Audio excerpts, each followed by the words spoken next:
Subscribe now and press the bell icon. Never miss an update. Hello everyone, welcome back to DK education academy. बच्चों, सबसे पहले तो मैं आपसे sorry कहना चाहता हूँ क्योंकि पिछली 2 क्लास से मैं लेक्चर नहीं डाल पाया बिकॉज ऑफ मेरी इस वाली आँख में थोड़ी सी प्रॉब्लम थी। वो थोड़ी अभी भी है बट अब पहले से बेटर है। थोड़ी स्वेलिंग आ गई थी आँख में ना, तो दैट्स वाई। और अब स्टार्ट करते हैं हम। तो बच्चों, आज का हमारा टॉपिक है introduction to Euclid's geometry chapter 5 class 9th mathematics. तो बच्चों देखते हैं, आज हमने करना है इंट्रोडक्शन ऑफ एक्सरसाइज 5.1 ना। तो अभी तक हमने पिछले 2 लेक्चर में करा था कवर उस चीज़ को, एक तो एग्जाम्स और एंड पोस्टुलेट्स को ना। तो आज हम कुछ एग्जाम्पल्स करेंगे बच्चों, है ना। ठीक है, तो बच्चों स्टार्ट करते हैं एक बार, ठीक है। तो एग्जाम्पल नंबर 1 मैं एनसीईआरटी ले लेता हूँ। एग्जाम्पल नंबर 1 में बच्चों लिखा है, जो कि पेज नंबर 83 पे है और बहुत छोटा चैप्टर है, आपको मैं पहले ही बता चुका हूँ ये बात। देखिए, कहता है कि if A comma B and C are 3 points, ये 3 पॉइंट्स हैं ऑन अ लाइन, यानी कि ए की लाइन पे 3 पॉइंट्स हैं, ठीक है। And B lies between A and C, और जो बी पॉइंट है वो ए और सी के बिटवीन यानी कि बीच में कहीं पे है, ठीक है। कहता है कि सी फिगर आपको गिवन है ऑलरेडी। कहता है कि then prove that A B plus B C equal to A C होता है। तो बच्चों आपने जो प्रूफ करना है, देखिए इट इज़ गिवन कि ये फिगर आपको गिवन है कि ए बी एंड सी तीनों एक ही लाइन पे है, दैट इज 3 कोलिनियर पॉइंट्स इसे कह सकते हैं हम ना। और जो आपने प्रूफ करना है वो मैं लिख देता हूँ, टू प्रूफ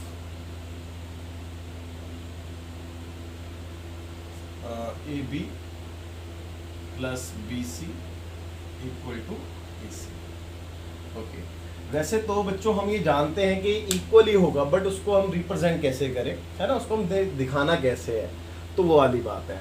तो बच्चों देखो, सबसे पहले तो ये हमने एग्जाम्स पढ़ा था, कौन सा 4th एग्जाम्स, उसमें हमने ये पढ़ा था कि अगर कोई भी चीज या कोई भी थिंग कोइंसाइड करती है दूसरी थिंग पे तो वो दोनों इक्वल होती है ना।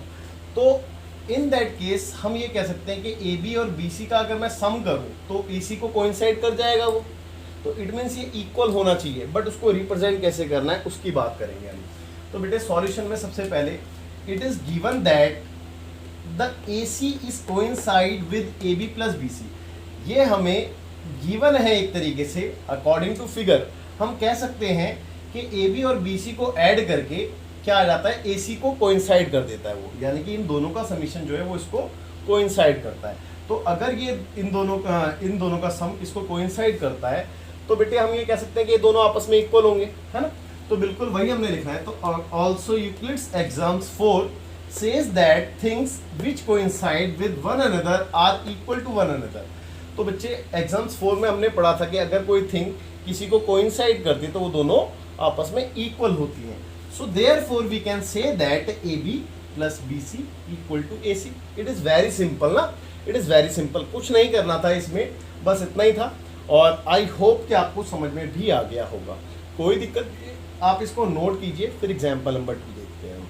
तो बच्चों एग्जाम्पल नंबर 2 की अगर मैं बात करूँ तो बहुत ईजी है, तो इसीलिए मैं उसको प्रॉपर नहीं करा रहा, तो सिर्फ आपको हिंट देता हूँ। एग्जाम्पल नंबर 2 जो कि पेज नंबर आई थिंक 84 पे है एनसीईआरटी में।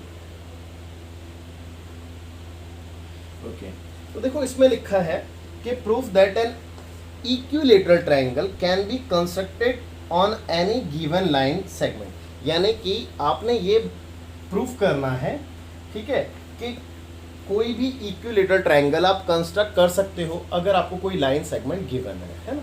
तो लेट सपोज मैंने मान लिया कि मेरे को एक line segment B C given है, ठीक है बच्चों, मेरे को एक line segment B C given है। अब मैंने सी को सेंटर मान के, ठीक है, सी को सेंटर मान के और बी सी रेडियस लेके एक आर्क लगाई। आप देख सकते हैं एक आर्क ड्रॉ की है मैंने, ठीक है। सिमिलरली मैंने बी को सेंटर मान के और बी सी रेडियस लेके एक अनदर आर्क ड्रॉ करी, ठीक है। तो ये दोनों आर्क जहाँ पे इंटरसेक्ट करती है उस पॉइंट को लेट्स से हमने ए कह दिया।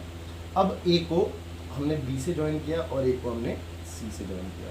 तो बच्चे आप खुद देखिए, देखो ये वाला मैंने सेंटर माना था, ये वाला मैंने सेंटर माना था, तो ये वाली आर्क मैंने ड्रॉ की थी, तो इसका मतलब ये जो BC थी और ये जो AC है, ये क्या कहलाएंगी बेटा, रेडियस कहलाएंगी एक ही सर्कल की, और एक ही सर्कल की रेडियस इक्वल होती है। तो इसका मतलब मैं कह सकता हूँ कि BC और AC आपस में इक्वल है। भाई मैं कह सकता हूँ ना कि BC is equal to AC, है ना। और सेम वे अगर मैं B को सेंटर मान रहा हूँ तो इसका मतलब ये BC और AB दोनों क्या कहलाएंगे, दोनों रेडियस कहलाएगी बेटा इस वाले सर्कल की, ये जो मैंने सर्कल ड्रॉ किया था, ठीक है। तो इसका मतलब मैं कह सकता हूँ कि सेम सर्कल की रेडियस ये भी इक्वल होगी, इट मीन्स BC इक्वल होगी AB के, है ना बच्चे। तो बच्चे क्योंकि हमने इसमें भी एग्जाम्स पढ़ा था कि कोई थिंग किसी दूसरी थिंग के इक्वल है, ठीक है, तो मैं ये कह सकता हूँ कि देयरफॉर वी कैन से, देखो ना दोनों की लेफ्ट हैंड साइड इक्वल है तो राइट हैंड साइड भी इक्वल होगी। तो मैं ये कह सकता हूँ कि बेटा इस in that case AB equal to BC equal to AC कह सकते हैं बच्चे हम। तो इसका मतलब ये क्या बन गया, एक इक्विलेटरल ट्रायंगल बन गया। क्यों इक्विलेटरल ट्रायंगल बन गया, क्योंकि हम ये जानते हैं कि किसी भी इक्विलेटरल ट्रायंगल में सारी साइडें इक्वल होती हैं। तो बहुत ईजी था, कुछ भी नहीं था इसमें भी। आप बच्चे इन दोनों को नोट कीजिए, फिर हम आगे बच्चों आगे देखते हैं थ्योरम 5.1 ना।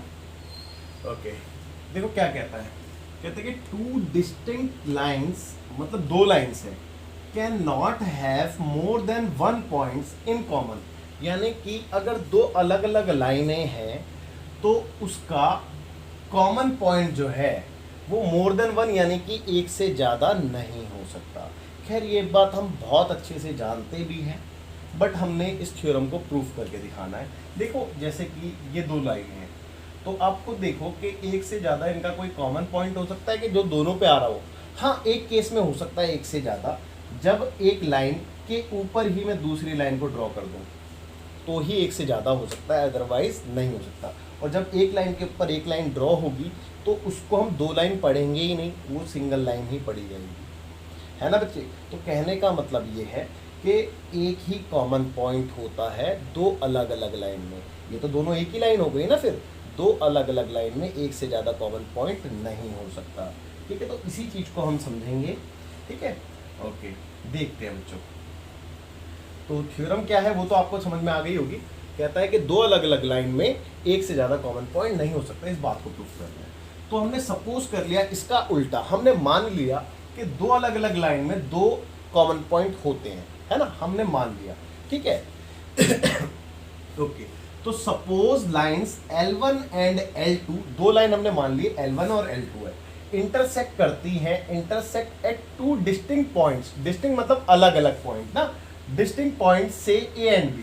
हमने मान लिया दो लाइनें हैं, ठीक है, L1 एक लाइन है और एक लाइन L2 है, और दोनों दो पॉइंट पे क्या कहते हैं इंटरसेक्ट करती है, एक पॉइंट A है एक पॉइंट B है, ये हमने माना है, ठीक है। अब आगे देखते हैं, तो इसका मतलब क्या हुआ कि देन जो लाइन L1 है उसके ऊपर ये दोनों पॉइंट होंगे बेटा। तो line L1 contains points A and B। भाई अगर इन दोनों पॉइंटों पे इंटरसेक्ट कर रही है तो इसका मतलब वो उसके ऊपर होंगे ना, ठीक है। ओके ऑल्सो लाइन L2 भी कंटेन करेगी A और B दोनों को, ठीक है। तो बेटा so two lines L1 and L2 passes through two distinct points A and B। तो इसका मतलब ये हुआ कि जो दो लाइनें हैं L1 एंड L2 वो पास होती हैं दो अलग अलग पॉइंट यानी कि A एंड B से, है ना। बट लेकिन यूक्लिड्स एक्सॉम्स क्या कहता है, यूक्लिड्स एक्सॉम तो यही कहता है ना बेटा कि दो डिफरेंट लाइन जो होती हैं वो इंटरसेक्ट करती है सिर्फ और सिर्फ एक पॉइंट पे, है ना। तो ये भी बात समझेंगे। But as per the Euclid's axioms only one line can passes through two different points, यानी कि दो अलग अलग पॉइंट से सिर्फ और सिर्फ एक लाइन ही पास हो सकती है। तो यहाँ पे दो अलग अलग पॉइंट से दो लाइनें कैसे पास हो गई, है ना। हमने भाई ये पढ़ा है ना कि अगर दो पॉइंट है तो उससे आप एक लाइन ही पास करा सकते हो, दो लाइनें कभी पास ही नहीं होंगी, और जब दो लाइनें पास ही नहीं होंगी तो वो इंटरसेक्ट भी नहीं करेंगी, है ना। तो बच्चे यही बात यहाँ पे लिखी है कि but as per Euclid's axioms only one line can passes through two different points, ठीक है, two different points. So the assumption, तो जो इसका मतलब जो हमने स्टार्टिंग में एजम्पशन यानी कि एज्यूम किया था, सपोज किया था, तो वो गलत सपोज किया था। तो गलत सपोज किया था का मतलब क्या है कि इसका मतलब एक ही पॉइंट पास होता है ना भाई, दो लाइनें इंटरसेक्ट करती है एक पॉइंट पे सिर्फ। So the assumption we started with that two lines can passes through two distinct points is wrong. तो हमारा जो अजम्पशन था, जो हमने एज्यूम कर लिया था स्टार्टिंग में, वो गलत है कुल मिला के। अगर वो गलत है तो सही क्या है? तो सही यही है बेटा कि एक ही पॉइंट से पास हो रही होंगी दोनों लाइनें। तो hence two lines can not have more than one point in common. तो एक से ज़्यादा कोई और पॉइंट कॉमन हो ही नहीं सकता। सो सिर्फ और सिर्फ एक पॉइंट कॉमन हो सकता है दो या दो से ज़्यादा लाइनों में। ठीक है बच्चों, आई एम श्योर कि आपको ये थ्योरम बहुत अच्छे से क्लियर हो गई होगी। आप वीडियो को पॉज करके मैं थोड़ा साइड हो जाता हूँ, आप नोट कर लेना इसको। ठीक है, और फिलहाल आज का लेक्चर थोड़ा सा छोटा था, यहीं तक था। अब हम अगले लेक्चर में मिलेंगे जिसमें हम सॉल्यूशन करेंगे एक्सरसाइज 5.1 का। तो अलविदा कहना चाहता हूँ आप लोगों से, बाय बाय, टेक केयर, ध्यान रखें अपना।